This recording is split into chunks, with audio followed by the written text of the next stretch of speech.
Hello students. Dear students, इस video में हम बात करेंगे कि क्लास 9th में मैथमेटिक्स के अंदर सीबीएसई ने क्या क्या चेंजेस किए हैं, कौन से नए टॉपिक अब की बार सीबीएसई 9th के अंदर लेकर आया है। सबसे पहले अगर हम बात करें लीनियर इक्वेशंस इन टू वेरिएबल्स, इस चैप्टर को हम क्लास 10th में पढ़ते थे कि टू इक्वेशंस को हम किस तरीके से सिंप्लीफाई कर सकते हैं by the method substitution and eliminations. वही कंसेप्ट अब हम 9th में पढ़ेंगे। सेकंड जो चैप्टर है अलजेब्रा के अंदर, that is sequences and progressions, इसके अंदर हम एपी और जीपी के बारे में पढ़ेंगे, that is arithmetic mean, arithmetic progressions and geometric progressions. और ये टॉपिक एपी जो है वो क्लास 10th में हम पढ़ते थे, अब हम 9th में पढ़ेंगे, और जीपी क्लास +1 में से 9th के अंदर यहां पर इंट्रोड्यूस होगा। लेकिन मुझे लगता है कि ये एक बेसिक लेवल पर होगा, इसका जो हाई एप्लीकेशंस हैं वो हम 10th या +1 में ही पढ़ेंगे।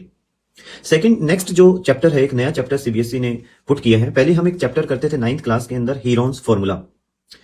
इस फॉर्मूला की हेल्प से हम ट्रायंगल का एरिया कैलकुलेट करते थे अगर आपको साइड्स गिवन है।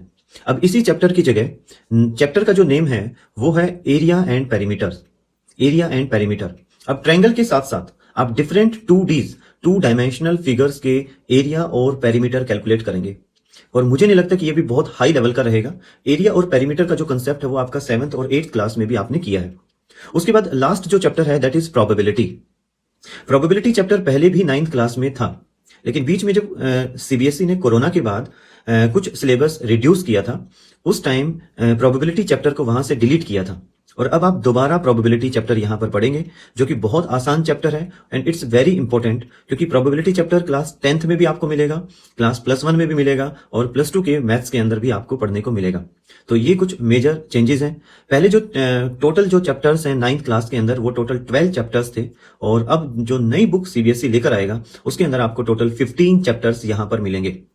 हाई क्लासेस के कुछ टॉपिक्स हैं, लेकिन मुझे लगता है कि उनका सिर्फ बेसिक पार्ट यहां पर रहेगा। ऐसा नहीं है कि बहुत हाई लेवल की एप्लीकेशंस आपको 9th क्लास के अंदर मिलेंगे, और आने वाले टाइम में यही फोकस जो है वो 10th पर भी रहेगा, यानी कि हायर क्लासेस की कुछ चीजें आपको 10th क्लास में भी चेंज मिल सकता है।